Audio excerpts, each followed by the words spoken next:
Good evening, everyone. I'm Pam, as Puneet told you, and I serve on the Board of Governors here as the Vice President Chair of Events. We're delighted that Matt's back at the Colonnade Club. We'll save time for questions and answers at the end. The last time I asked Matt to speak at the Colonnade Club was about 7 years ago. It was on behalf of the UVA Club of Charlottesville. Cindy knows this story, a few others.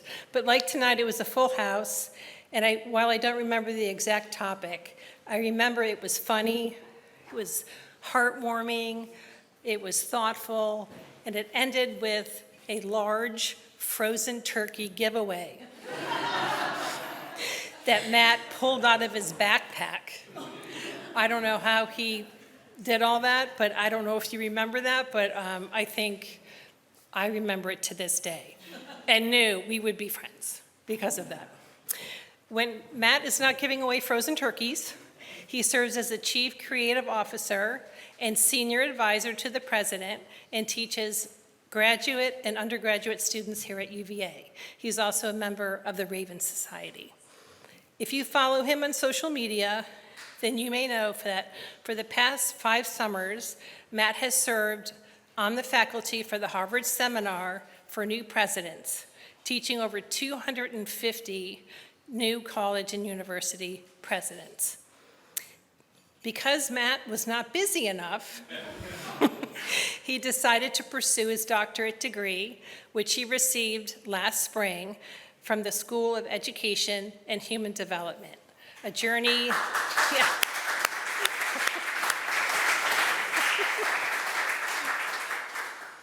A journey that included taking on the coveted role of caveman in 2020.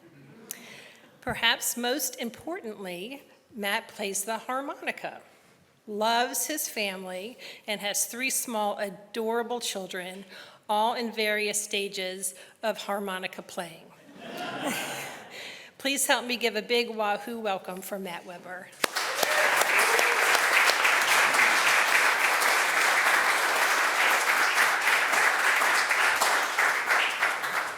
Hug you, Pam. Thank you. Thank you. Charles, good to see you.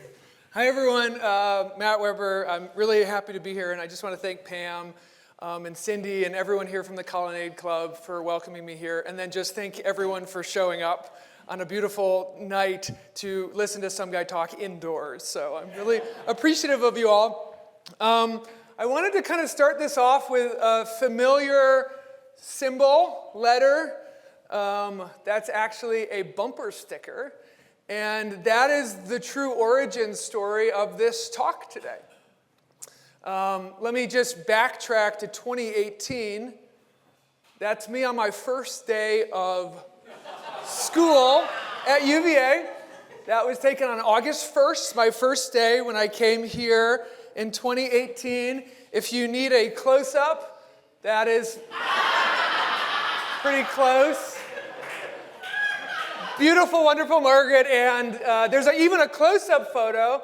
There we go. Okay. That was me on my first day.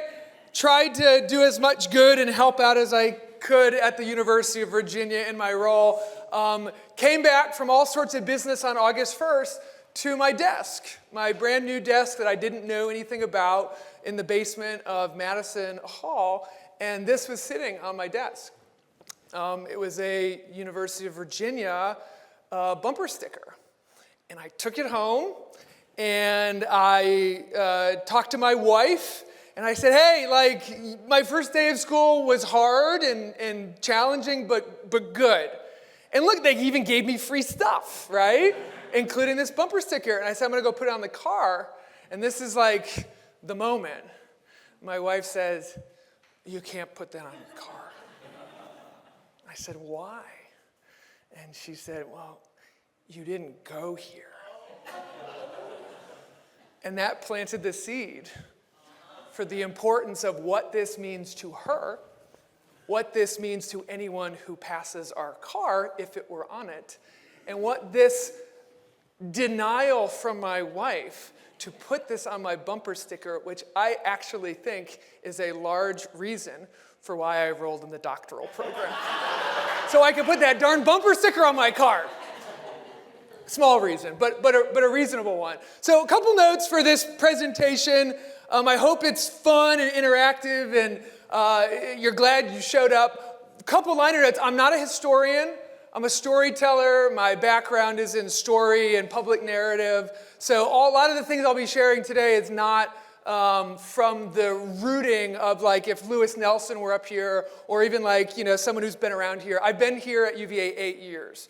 So I'm not speaking with any authoritative assuredness as someone who knows UVA in the way that many of you in the room know UVA a lot more. But I will tell you, I'll try and do the big, broad picture of higher education. I've worked in higher education for 20 years. I'm going to do my best broad brush stroking and then bring it down into UVA, and I might need your help with a couple of these examples. 2, and I thought this would be kind of fun, this is all new material for me. So I've got 8 off-the-shelf presentations, and then when I talked to Pam about this one, I was like, let's try something new. So this is all brand new, and when you go to a concert, what do people love? New stuff. Now, okay? So I might mess up, and you might look at it and be like, this is awful. It might be, which is why I was like, okay, I've got this busy job in the president's office, and I've got these 3 kids at home who I adore. So I actually enlisted for this presentation as a sort of pilot, what does this AI do to help people?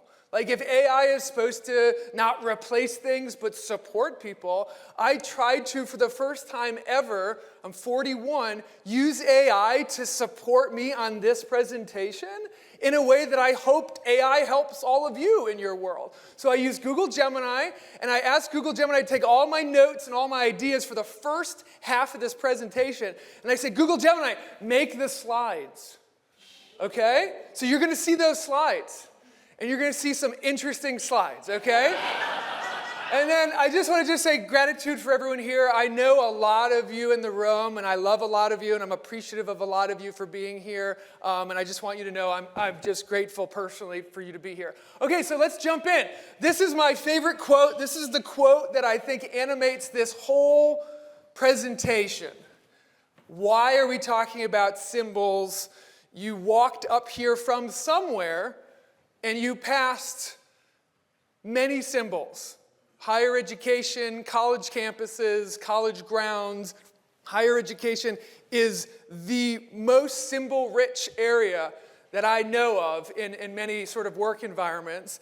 And I want you to have this act as your thesis. Put this down somewhere in your soul and let it sit there for the next 40 minutes. And it's T.S. Eliot saying, we had the experience, but we missed the meaning. And I'll tell you, coming up on my phone, texting my wife about dinner and what time I'm going to get home, I miss all the stuff that is from Madison Hall to here. And there is a lot of stuff here, right? And you may know a lot of the deep stuff, whether it's the imp, the Z, and the 7. And that's a really great deep dive presentation from Wayne Cozart that I think he's given. This isn't that presentation. This is this campus, this grounds, other campuses. What do we share in common? Why is higher education this thing that works, and what are the commonalities? And I'm going to argue that the commonality is just this saturation of symbol. And I want you all to leave here today, or even if you're daydreaming during a boring part of this, look around. They're here in this room too. The symbols are everywhere. So we had the experience but missed the meaning. Okay, so this is the large title screen that I asked Gemini to do. So a brief history of university symbols. They picked a couple of the ones I asked to pick. They didn't spell collegiate correctly. There's a lot of examples of that. And I'm sharing this as a sort of sub-thread of what this is. If you're going to use AI, here are some of the ways it can go unchecked that will be bad for you. So I didn't check them so that you could see. Okay? So the first symbol that I think most people know about, and I put it in the subtitle of my presentation, is this notion of most college campuses have this thing called a mace, right? And Michael Kennedy is the university marshal. I think it was Beth Meyer, right, for a while. And they carry this thing right? This mace, and the whole idea is why, right? Is a symbol, and most colleges and universities have it. And in my research of understanding why is the symbol important and what's the deal with it, right? And it goes back to all of these sort of old medieval times when it was the weapon to protect the king. And two really strong people stood near the king. And if you think about that thing, it looks like a weapon, and it was used as a weapon in that day. And then later on, it ended up being this sort of thing that represented this symbol in colleges and universities that represented the sort of dignity and knowledge and the preservation. And it usually was near the king figure, the queen figure of a college or university, right? So you see this mace follow big-time ceremonial processions at graduation, at convocation, at inauguration. And I was at convocation, and Michael Kennedy was telling me, hey, it's really weird. There's a state trooper right here, right? So the mace gets this attention where it needs to be signed out by a law enforcement officer where it sits in special collections. It is always protected. It's not this thing that's given to someone. It is treated with the utmost respect and dignity, and that's what it looks like. So you may or may not have seen it in picture form, but it is typically in a college or university designed to represent the traditions of the college and university. And I haven't seen a lot of maces, right? But like ours, that's the rotunda. So someone put some work into it, and this was, I think, a donation from one of the societies way back when. But like this is the thing that shows up, and if you know the mace is at an event, you know it's special.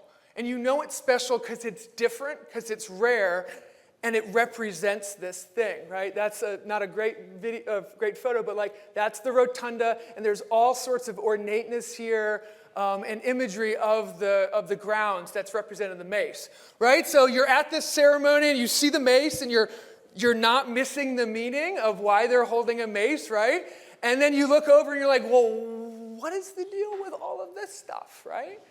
The whole notion of academic regalia. And if you go into any book on your ceremony, like usually in the back it explains it. It explains a little bit of the detail of why it is and where it came from. But like if you go all the way back, like the baseline understanding is this comes from clerical roots. Most of the old education in Europe, it was training people to be clerics. Training people who wore these outfits, right? Like, I go to St. Thomas Aquinas. Many of the Dominican friars are wearing these giant white robes, right? Which are not all dissimilar from this. And then the adaptation comes to here, right? So it eventually evolves. You're wearing this regalia. And then there's like, well, what if I did a doctorate and I did a master's and I did a bachelor's? So they decided to start differentiating based on all the components. So it's the hat, it's the outfit, it's the hood. And then all the different elements within that. So they all signal something, and if you know what they mean, it's great. If you don't know, there's usually some sort of rubric in every brochure that you get at a graduation, and like, this is my first interaction with it. So that's the family that Pam was talking about. They're real. Those are my kids and my wife. But like, this is the thing that many of you in the room also have that I got a few months ago.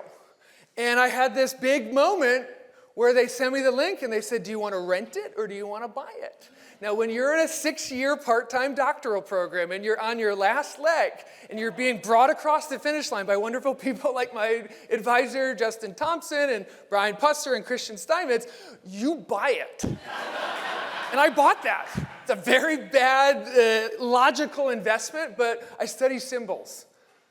That means a lot. I want one of my kids to maybe inherit that.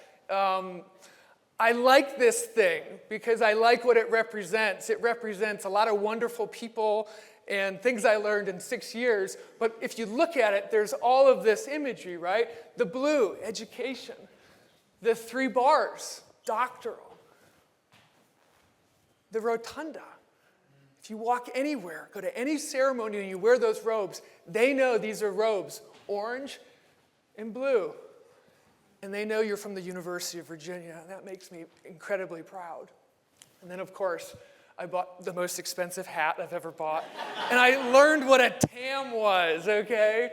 So the funny thing is like this all connects back similar to the regalia in terms of the hat.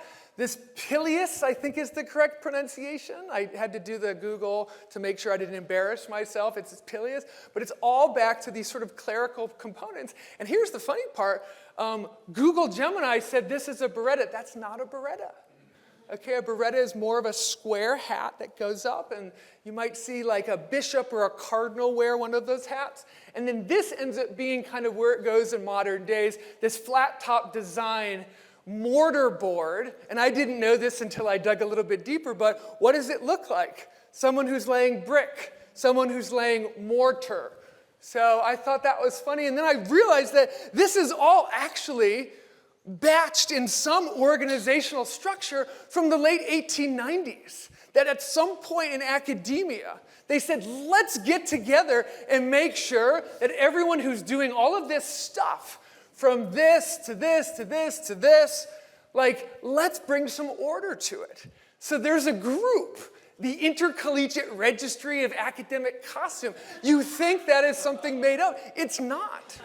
Right? That's a real thing, and I think it's great that it exists because it kind of says, hey, listen, we're going to kind of let you know you can't put 6 bars on it. You can't put 1.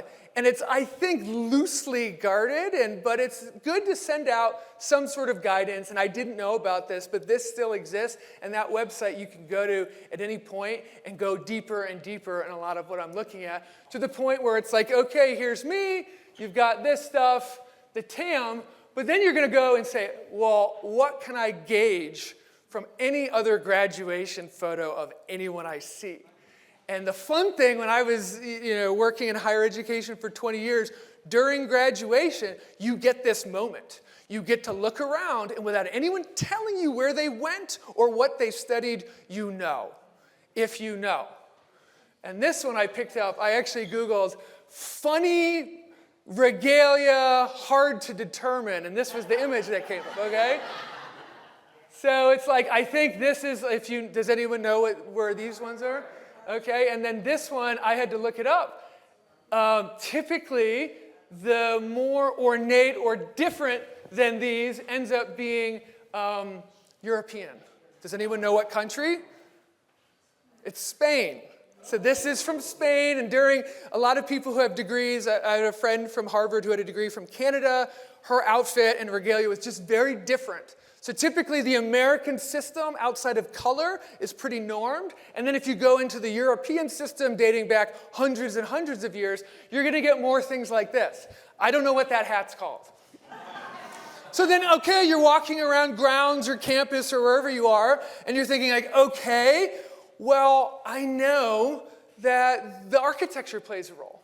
And oftentimes the architecture plays a very distinctive, specific role. I think here at UVA, the architecture of Jefferson and the sort of like way in which he built out the grounds was really important and specific to him. But if you go to other college campuses, the whole notion of gates and arches is really important. And I remember I was at a campus 10, 15 years ago for a debate competition, and I was walking, and someone stopped me and said, you can't walk through that arch. You can't do that. That's for only graduating students. And I didn't know that, and then I started digging deeper into, like, there are certain archways and there are certain gates that you don't walk through. They're for starting, they're for ending. They're for seniors, they're for freshmen. They're for people in a certain honor society, or they're not. Really interesting. I don't think we have a lot of that here. I don't think. I started to look up UVA arches, and maybe I need to ask Alice and others and maybe Lewis Nelson, but like this to me, this is the gates by Hospital Drive. Those are 2 pretty decent arches. So I wanted to know like what is actually going on there, and is there some student tradition around why those exist, or oftentimes it's what they say. You read it and it says, enter here, blah, blah, blah, and you go through and it's like you're sort of blessed by the words of the archway. So I went and, we took a look at this archway, and this is what it says. I'm going to read it. Through wisdom is an ouse, Builded, and by understanding it is established, and by knowledge shall the chambers be filled with all precious and pleasant riches. It's not that much of a stretch to think this archway could have been, and maybe is, and I just don't know about it, a tradition at UVA. A tradition for people who are going to study to become doctors walk through this archway. I don't think it is, but it's not so far-fetched to think you walk through this archway and you have wisdom. And you do that at a certain sort of pivotal part.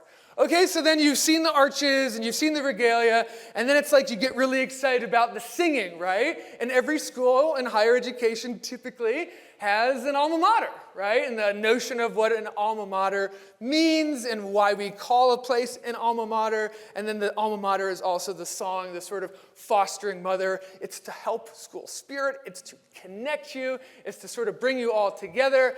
And ours, look it up. What is UVA's alma mater? You're going to get slightly conflicting views. Some people will say the alma mater at UVA is the good old song, full stop. Then you're going to go to another uva.edu website that's going to say the alma mater at UVA is Virginia Hail, all hail.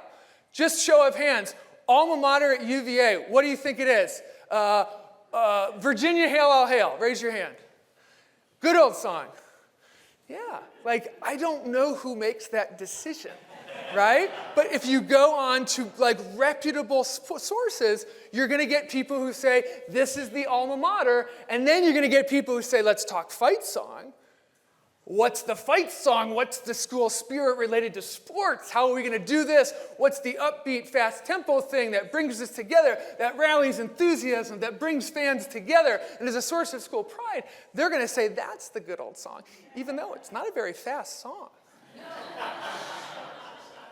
So as you leave this, think about what is the alma mater, the fight song of UVA. And maybe that's a good question for Elliot, and maybe that's a good question for anyone who's gone here, and maybe generationally it's different. Okay, we're almost done on our broad tour through higher education symbols, and I was at Harvard for 10 years, and we touched John Harvard's foot often. I would give tours, and there's a statue of John Harvard, and his foot's out there. I think it's that foot. And you'd walk by, and you'd touch it, and everyone would say it's good luck, and it's part of the tour. It's in Harvard Yard, right? And then, like, after 6 years of giving that tour, I'd have someone come up to me and be like, just so you know, the undergrads pee on that foot at night. And then I never touched it again. But at the same time, it is a thing, right? Most schools will have something, and not even schools. I've been to churches, and I've been to monuments and cities that have the thing that you touch.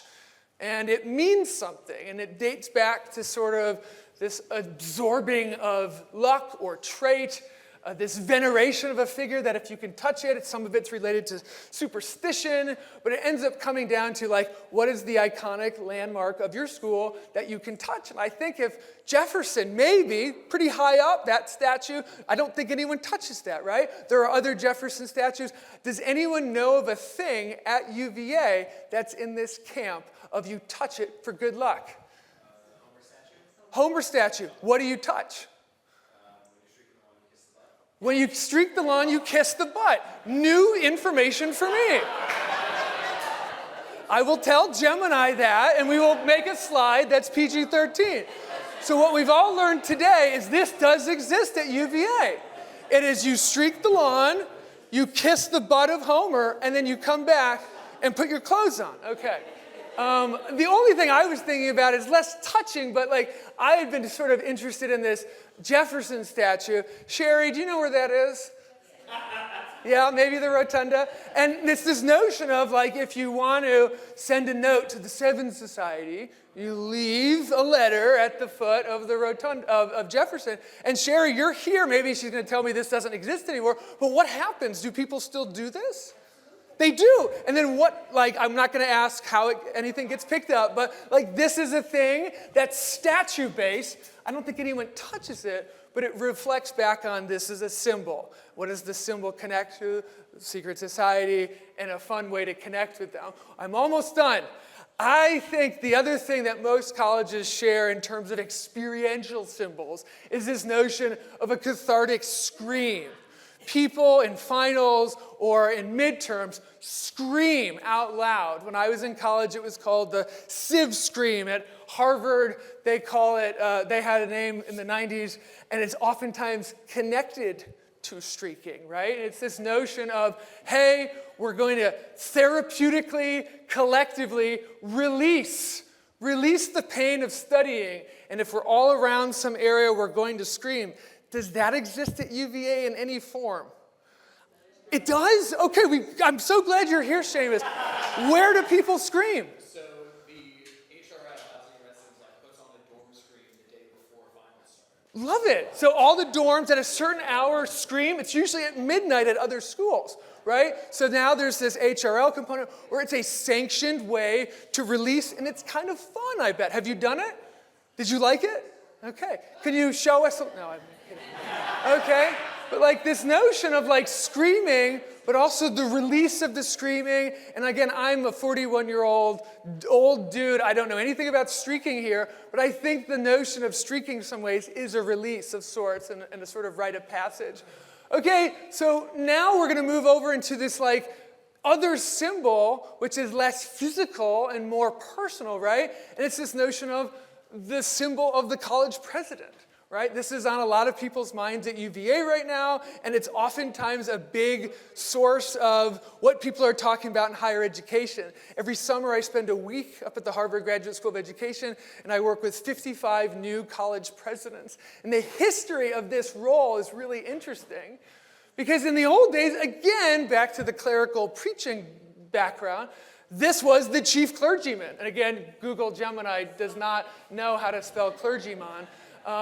And then this role evolves, right? It becomes this sort of builder president in the late 19th century. It's this visionary, let's talk about curriculum. That's why UVA, we have, we're looking for our 10th president, but the school's been around for 200 years. This notion of needing a president wasn't so significant. It was sometimes board or even the role of the academic provost. That was more important.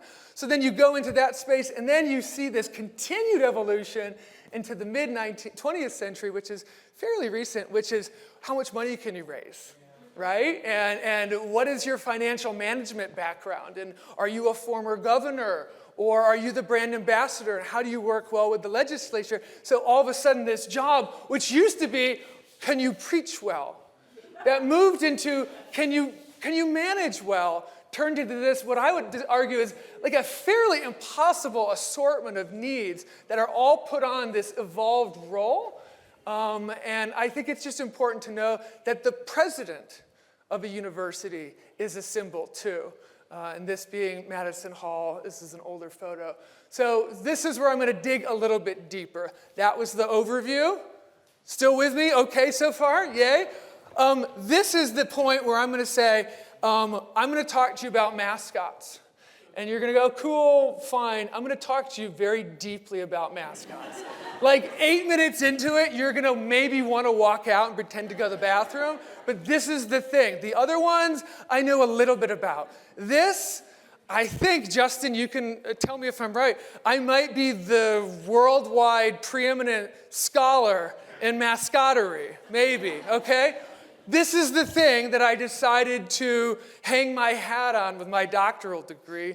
And in 2019, when I applied to the ed school, I thought I was going to talk about college presidents and communications. And I wrote my whole application essay about, I want to be the guy who helps presidents communicate best in all the digital ways, and that was great. And then COVID happened. And I'd done a whole year of coursework, and it was great. And then in 2020, COVID happened, and Jim Ryan said, Matt, how are we going to hold this community together when we're all frayed and when we're all sent home? And I said, you know who I've always admired as a symbol of community? And it's Caveman. And he said, okay, go on. I said, what if Caveman, during this great time of need, could emerge? Not at any sports game which have been canceled, not run by any student which have been sent home, but what if it was me? And he said, talk to Carla. And I called up Carla, and she gave me the equipment locker code. And I went and I picked up a giant bag that I don't think had been cleaned. And for the next year, I was Cavman. And I wanted to do all the things I knew Cavman could do, which were not, the worm at a football game, but it was going and hitting up all these members of our community in Charlottesville and beyond and Zoom and making sure that people knew that this thing, UVA, was still here and loved you and could show that love in the form of this sort of silly costume. And I went across, and that's the COVID ward. And I stood on the top of the giant parking lot next to it, and I held a sign that said, Cavman loves you. And this thing, this year of visiting 2,000 people as what people dubbed me on Instagram, off-brand Cavman. 6'3", didn't always wear the shoes correctly, but this was a meaningful experience to me. And I went to my advisors and said, do you mind if I switch my dissertation and capstone project? I'd like to talk about mascots. And I spent a year and then another year and several years thinking about what mascots meant. I would go and perform. At some point, the students came back and they went, who are you? Why do you have this costume? And I gave it back. But for a year, this was the thing. And then I just wanted to research what are the potentials of this mascot outside of sports. So this was my capstone defense. I did this several months ago in the Contemplative Commons. And again, I'm going to give Justin a lot of love. He was very helpful to me. And Brian Pusser, who was awesome, and Christian Steinmetz. And I decided to take a look at what this thing is. Is he jester? Or is he king? The symbolic role of mascots, but in service of the good. It's not like, oh, he made me just laugh on the sideline of a basketball game. This mascot serves a public good role in a way that I don't think a lot of people thought. So I went back and I looked at all these experiences. Yeah, this is why I got the off-brand Cavman. Like, there are big shoes. You should be wearing the shoes. I will fall over in the shoes, so I wore blue shoes. See, these are the boots, right? They're really hard to wear. But like in that case, that photo should have been cropped. So what I didn't realize, and I thought I had 2 master's degrees before. I thought a doctorate was like a little bit more than a master's degree. It's not. It was not fun at all for me as someone who is a memoirist and is not a very good researcher, like full stop. So I had to do this thing called a lit review. And that means learn everything you know about the thing you're supposed to talk about with some authority.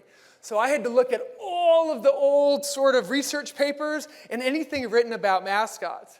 So my focus was not going to be on problematic mascots and cultural misappropriation.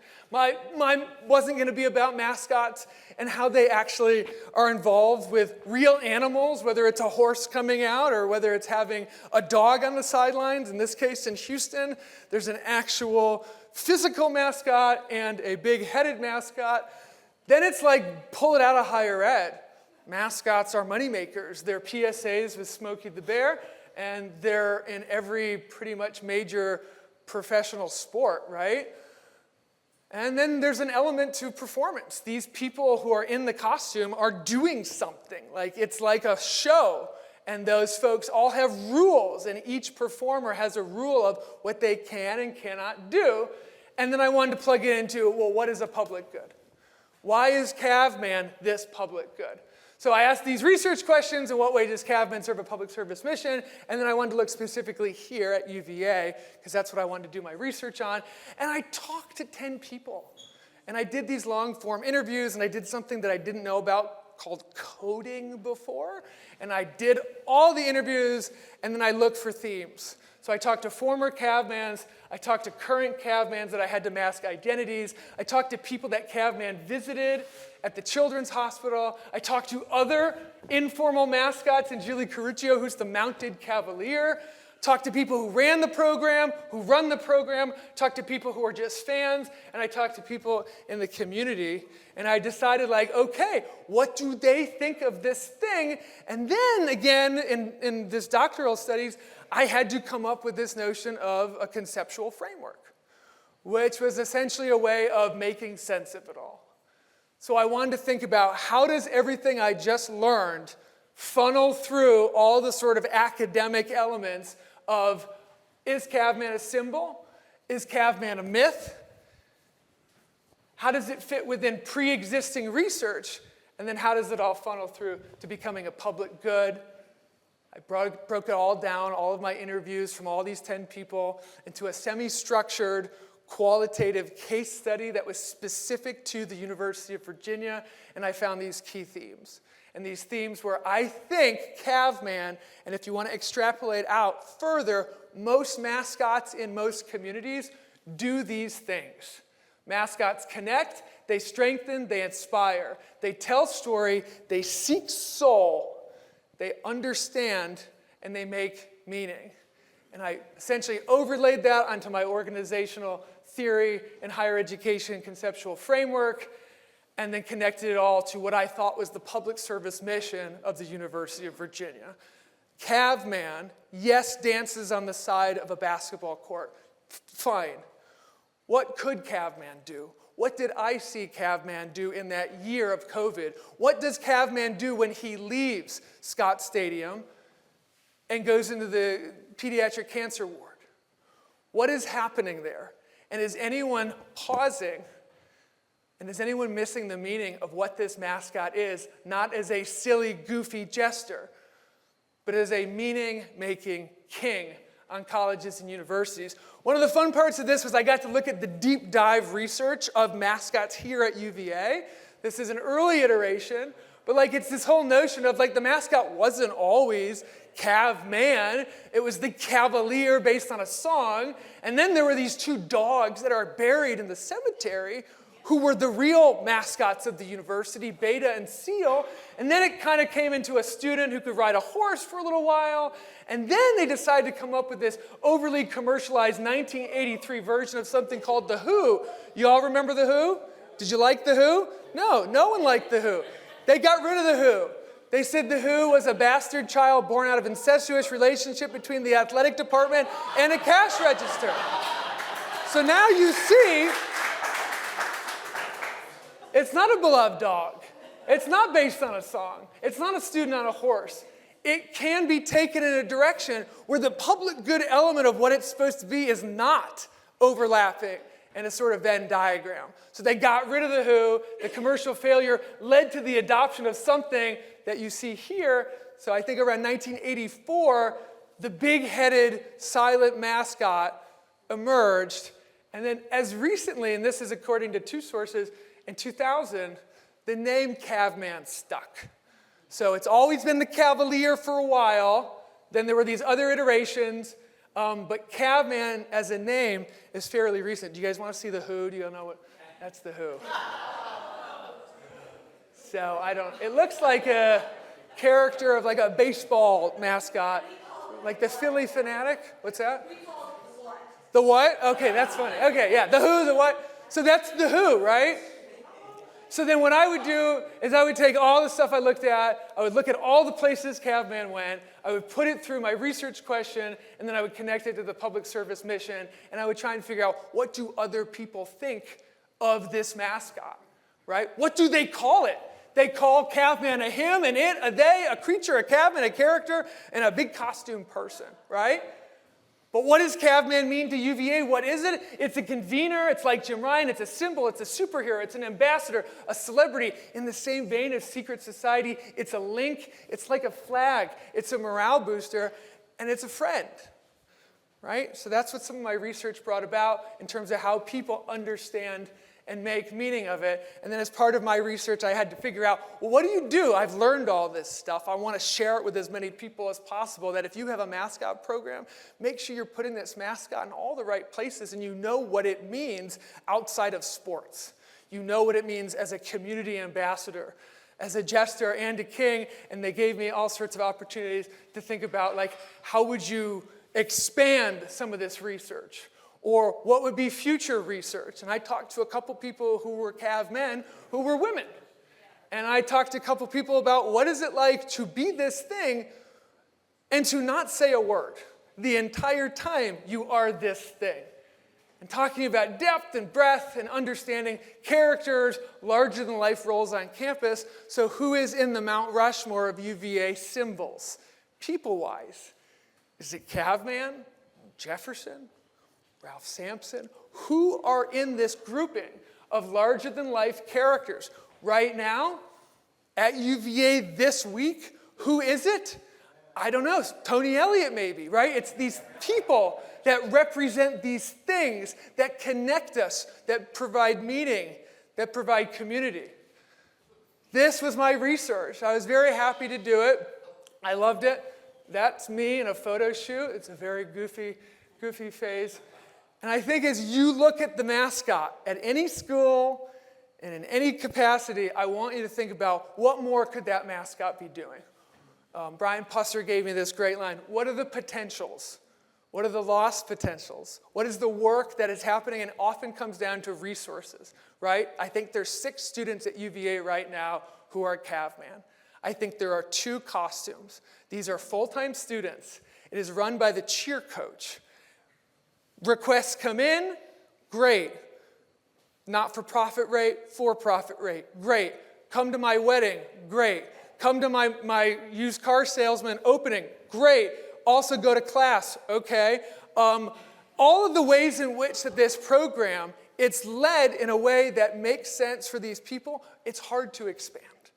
And if you think about how you would expand it or where you would have it sit, if it didn't sit in athletics, but it sat in the provost office, it sat in student affairs, what are the other things people are thinking about where this Cavman should go?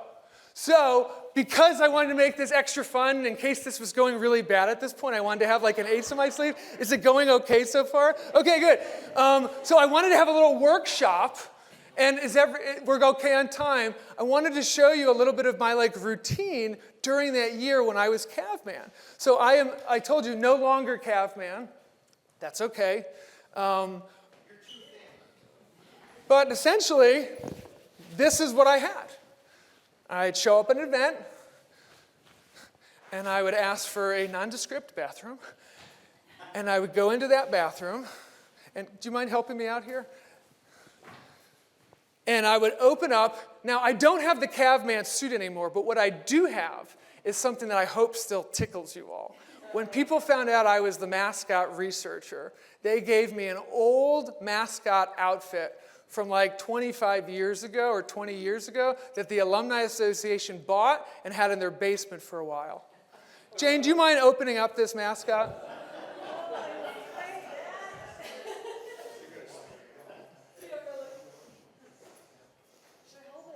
No, it's clean, yeah, it's clean. Yeah. Okay, so I was given this, and Jane, without any help, who is this? Mr. Jefferson. And I wanted you to have a little bit of a tactile understanding. Hold this for me. Light. Jefferson. Look a little bit closer. Next time I'm going to have the mace in here too. What's this? Area to breathe. Okay. What's this? Not area to breathe. Small nose. What's here? Eyes, right? This is the last thing that goes on. This is when you put it on, you become the character. You don't talk. If you talk, it's ruined.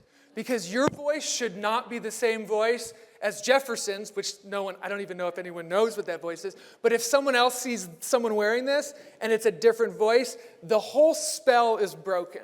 So this is important. Can you hold this? The hard part about this is I was given just the head, but nothing else. And I thought it'd be great if I had a full Jefferson outfit, and we had a need for it. A student in the president's office was just made a U.S. citizen. And we wanted to throw him a party, and he's a UVA student, and we decided that I would just dress up as Jefferson at his ceremony with a little American flag, and I thought, I can't just wear the hat. Okay, I need to buy the outfit. So I went into Amazon and typed in Thomas Jefferson outfit. They don't really exist. So I got founding father. And then the key thing with all of these, including the Cavman outfit, is it's muscles. Okay? So Jane, do you want to wear it or would you like to help me? I'll help you. You'll help me. Okay. So what you do is you put this on and it's this muscle suit. No one's going to see this, so it didn't really matter that it's purple. You put this on. I'm not going to do it perfectly because I'm a little embarrassed. Jane, I would come with a friend who would make sure I looked okay. And then that essentially adds value to what the experience is going to be like. Again, I don't want to be off-brand Thomas Jefferson. I want to be on-brand Thomas Jefferson. Thank you, Jane, by the way. And most of the time when you're a caveman out in the wild, you are given someone as wonderful as Jane to support you. So Jane, but Jane, there's more. There's more, Jane. Yeah, there's more. Okay, so then it's like Jefferson needs to wear, I think, something Jeffersonian, this coat, right? So I'm going to put this on. Can you help me out? Once you start going into this space, it's very difficult. It's difficult to maneuver. And once I put this hat on, and Keith Woodard knows, you cannot see anything. Okay? Then the pants go over this skin. Seamus, this is not streaking. This is pull this up. Cover up that purple bathing suit. Now, typically, I would have a white shirt on over this. I forgot it. Please forgive me. Jefferson's going to be a little ripped today. And then this thing would go over it. So this is where I need your help, Jane. Can you tie this around my back a little bit? Or you know what? Maybe I'll just step through it. Okay. So how is this? Is that okay? Okay. Adjust my collar. Make sure I look okay. So at this point, to me, the magic hasn't happened yet. This is the thing. This is $70 on Amazon, okay? This, depending upon where you're ordering from, can range up to $4,000 to $8,000. This is a custom head. It's very intricate. Jane, tell me what's going on in there. Okay, so basically there's like a hard hat in here and straps. We talked about the vent. And yeah, then there's the eyes and everything. And other than that, it's just this big void.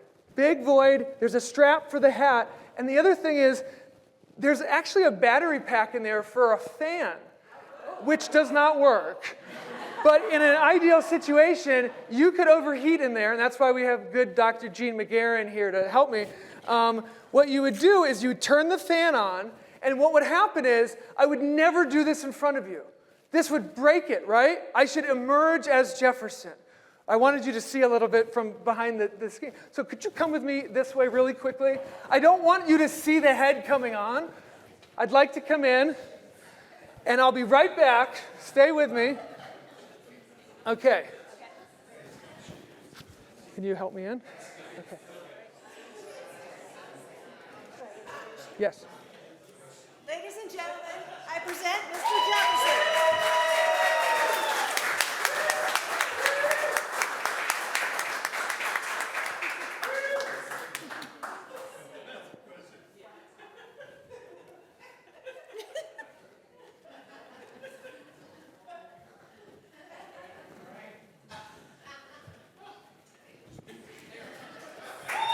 Okay. But kind of weird, right? What does Jefferson do? I didn't develop a code. Caveman would have done this, dapped it up, all this stuff. So then you think, well, what is the code? What should I be doing? What should I be saying? I can't say anything. And I showed up, and Keith, do you mind if I out you a little bit? Keith Woodard, who's a dear friend of mine, had a 50th anniversary of 50th reunion of his darting classmates, and I showed up as Jefferson at this party. And I think it was probably fine, but maybe significantly awkward, because Jefferson did something similar to what he did, and then it was like, well, what's he going to do next? And Caveman can do all the things in the worm, and there's activity. Jefferson can't talk. That's something he was really good at. And then a lot of people were like, why is Bill Clinton here? And it was like, it's not Clinton, so I've upgraded to hand out like pocket declarations of independence. But like the whole point is, the mascot, like nuts and bolts, are really important. Can I just thank Jane for her help? Jane, you get a very appropriate gift. Jane, this is a Caveman towel of Caveman making a rotunda out of sand. And you're going to get it from a former Caveman. A former Caveman and current half Jefferson. So this is a long way of saying, and Should I stay in this or change? You're okay with this? So I'll stay in this. Let me get my clicker. We're okay on time too, right? No one's got to go. If you got to go, you're stunk because you got to go out this way, or I got to like make a distraction. But like I wanted you to know, like whatever this was, there's back end preparation on every level to make the sort of symbolic experience special. What you saw today was a very crass production of how something has potential to work, but I don't think is there yet. They have figured out the Caveman program, 25 years. This I got like a year ago. I've done this twice. I don't think it's worked great. Keith Woodard would be very nice and give me a C+, which is high, right? This today, me coming in, I don't know if it clicks. But with time and energy and thinking about what that mascot, that symbol can do, where that mascot and symbol should show up, I want you to always not miss the meaning of when you see something that is sophisticated. Go to your next baseball game and see what the mascot is doing at every element of that game. And it's not just what you see him on the field, it's helping out the little kids in the upper deck, it's photos, it's pictures, it's all of the things. It's the memory making, it's the connection. So I want you as much as you can to leave this today and filter this experience of understanding about not just mascots, but the writ large university symbols. I want you to look for symbols on your walk back. I want you to look for symbols tomorrow at work. This is a symbol of a president from May speaking to 2,000 students at the University of Virginia. And this is a symbol of that same president many months later speaking to hundreds of people at Carrs Hill. This is a symbol of a president and a person. The symbol of a place. Tell me what this is. Was this a good feeling? What's the symbol of this place? Scott Stadium. The symbol of Scott Stadium in 2021 was those are all Virginia Tech Hokies on the field, storming the field after they beat us here. That is the symbol of Scott Stadium that I felt in 2021. In 2025, that is the symbol of Scott Stadium. So symbols can change. Experiences can change. I'm going to argue that like what you do with the symbols in higher education, if you are in charge of them in any role that you have, staff, faculty, student, alum, donor, whatever, what are you doing to affect the symbols, to embrace them, to think about them, to give them meaning, to adjust them, to pivot them, to connect, to strengthen? How do the symbols inspire? How do the symbols tell story, seek soul, create understanding, and make meaning? I'm going to argue that that's a little bit of jargon. I think symbols, they comfort, they disappoint, they evolve, they change, and when everything else seems to be changing, it's kind of nice when some just don't change. And I'm going to tell you, like, this mace is not going anywhere. The Who went somewhere. But I wouldn't be surprised if there was some resurgence of The Who. Who knows? Someone who picks it up and ends up on a t-shirt one day. Between Mace and Who, there's a big delta between how you interpret symbols. An example of the Colonnade Club that I think is really cool is that during my time in the president's office, President Ryan came up with this idea of the Presidential Portrait Series, which was about adding new symbols to our grounds. And what we had the opportunity to do is go around and ask every stakeholder at the University of Virginia who should be up on the walls. We're not in the business of taking stuff down. We're interested in adding to the environment of the University of Virginia. And I had the great joy of being part of Ralph Sampson's and John Castine's and Terry Sullivan's and Ken Elzinga's and Karen Woods and Katie Couric's. And even in this building right now, I'll go around the corner, that's Rita Dove.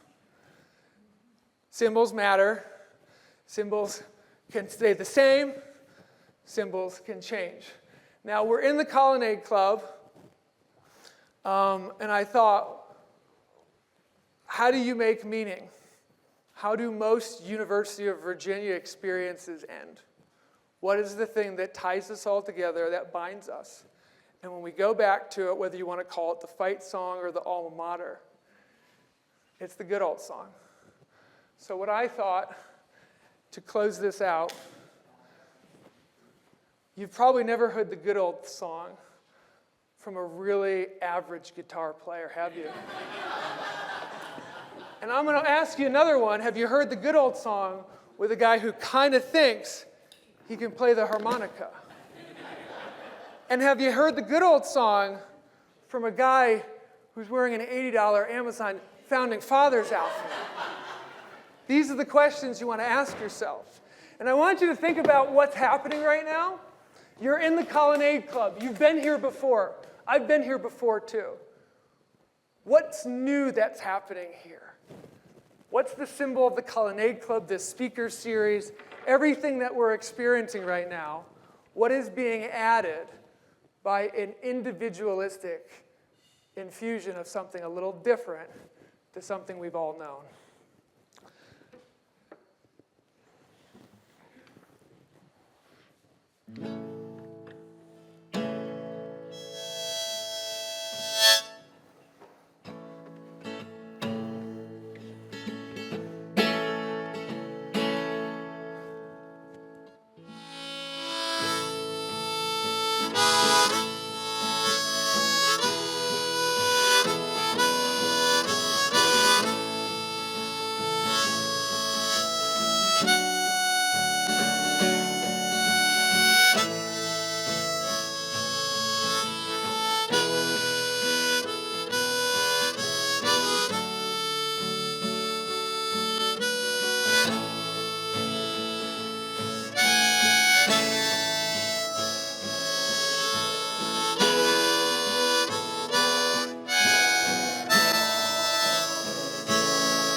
Thank you.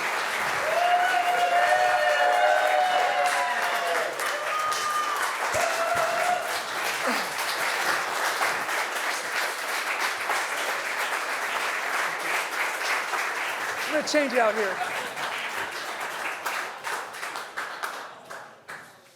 We'll have a couple of questions as soon as he's done undressing and dressing. What? It's not on. Here you go. I think he outdid the turkey.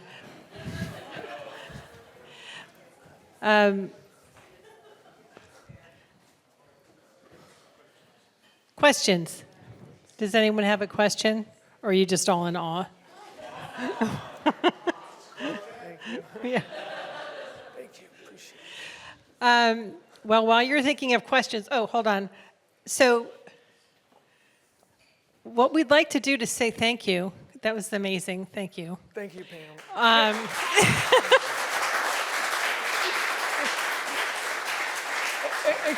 And can I say that Pam invited me a long time ago, and Cindy is involved in this too, and I'm just very appreciative of you giving me a chance a while ago to tell my story. Absolutely. And inviting me back. This was a great joy to be here. I love the Colonnade Club, and I love the two of you.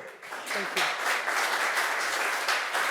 Well, we would love it if you and your family would take advantage of a year at the Colonnade Club at our hosting. Well, that's very nice. Thank you. Thank you. Do I have to dress as this? We have a lot of family fun activities now. We've got really good speakers. And we have Tuesday treats, and it would be our honor if you would be an honorary member. I would love to. Yes. Thank you. Thank you, Pam. Thank you. Hey, And Matt. this is my cousin, so this should be a softball.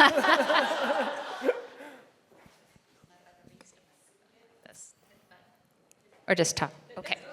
So Matt, one of Christopher's friends from high school. This is our 26-year-old. A couple years ago, we ran into him at a Tom Sox game, and he was super excited because he was going to mascot school. Yeah.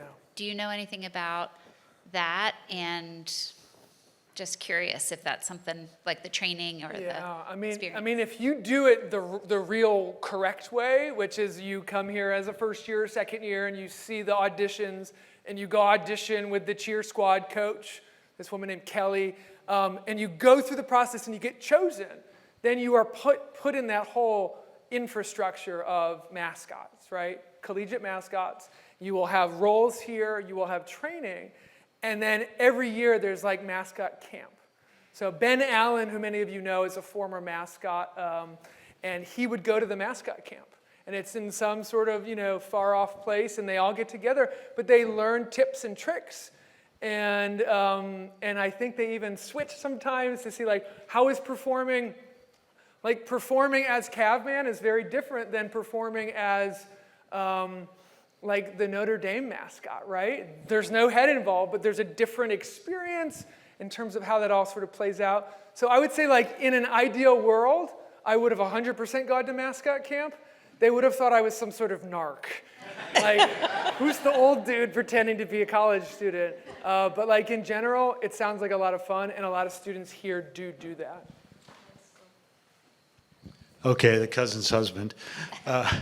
So reversing the direction to the person who is the mascot, who cannot be talking at all and projecting lots to other people, what do you take away from it? And from what you projected, what you learned from the people, and what do you take as a person, and then what did you take as a mascot, and how did that change things? Yeah, I mean, for me, I've been told there's two types of people who like to be mascots, and it's the like super introverted person who wants to find this as their outlet to be extroverted, or it's the person who's extroverted, theatrical, and loves this stuff. That's where I kind of fall in.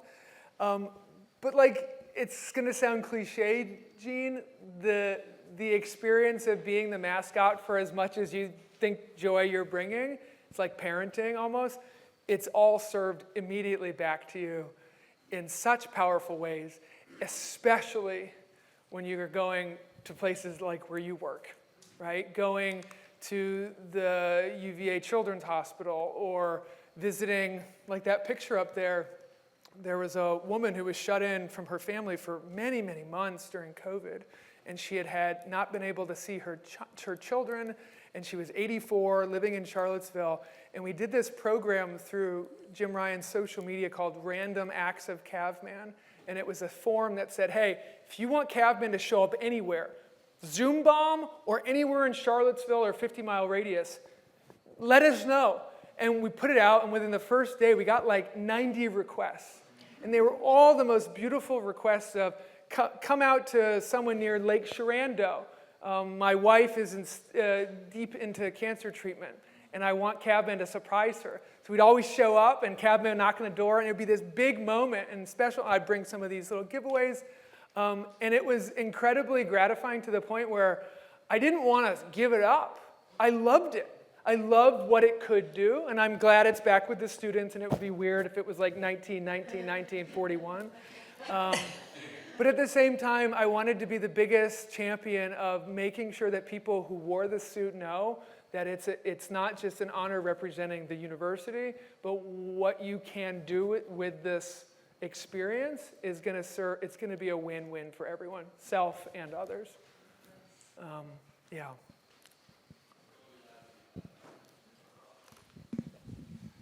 Hi, thanks for being here. About a month ago, early in the season, there was what became a viral video of the Oregon duck. And I was wondering what, given your background and knowledge of this, what was your reaction when you saw it? What were your thoughts? So I think what you're referring to is the Oregon duck came out and his head fell off. Yeah. So national TV, Oregon duck comes out on the field and the head comes off. And in the video, and I'm like up to date on all my mascot fail videos, right, as a former mascot, is he quickly covers his head and he runs immediately off the field. And that's part of the code. Like all the training will have let you know that if your head comes off, get out of there, because you and I all would understand it. There's a 6-year-old kid there who's going to go, what just happened? And it's going to break this experience of this beautiful, fun, special duck that they're going to see for the next 15 years. And they're going to go, oh no, it's like there's a person in there, right? And the magic is broken. And I didn't have a chance to dig deeper into like what happens at Disney, but like the depth of mascot training at places like Disney World with what they can and cannot do, what happens if their hat comes off, what happens, I mean, like I was threatened on the corner once by someone who didn't like UVA and was mad and felt a little bit like unsafe, had some protection, right? Like this muscle suit, but that's why you always want to be with a buddy, and you don't want to break the spell and the magic for people who are seeing it. So in that particular case, I had a lot of empathy for that person. But some of that comes down to, like, there's a strap on this head. This is hard to manage, and it's practice, practice, practice, and mistakes may happen. But, like, you need to put yourself in scenarios where your head's not going to come off. Just because it kind of ruins the moment for 30, 40,000 people. One more? Sure. Okay. Just a fun fact. The Spanish word mascota means pet. Pet? Pet. No, I didn't know And that. to me, it kind of elicits the same warm, good feeling. Yeah, Pet. I like it. And you know what? In some ways, it's kind of like the university pet. And originally, it was the 2 dogs, right? And then now this thing walks around, doesn't talk, also like a pet, right? And it's beloved, also like a pet. So I went in like the medieval hierarchy of jester king, but I think you could easily say like pet and owner model of like, who's in charge here? And I would argue that most people think the cabman is the jester. My research and my experience shares a different perspective, that if you've got a bunch of university leaders and a bunch of politicians and a bunch of sports athletes or whatever, and then the mascot's going to be the most popular one. Wait, one more from Mr. Woodard here. Just curious, are there other schools that have mascots where the mascot actually does talk and speak? So I think typically they're mascots that don't have the big head. So it would be like at Notre Dame. That is a student who doesn't wear a giant foam head over themselves. Most of the foam-headed, large-headed mascots do not speak. If you go to Disney World, the ones that are in costume over their head don't speak, but Cinderella speaks because it's a woman who's not wearing something over her head. I would say I've not seen any mascot where the person who has no moving mouth speaks, because I think it breaks the spell.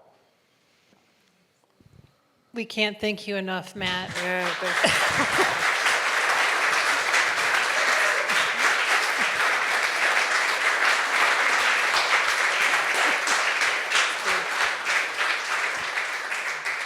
And we expect to see you around the club. You better, thank, of course. And thanks, everyone. Hope you had a good time.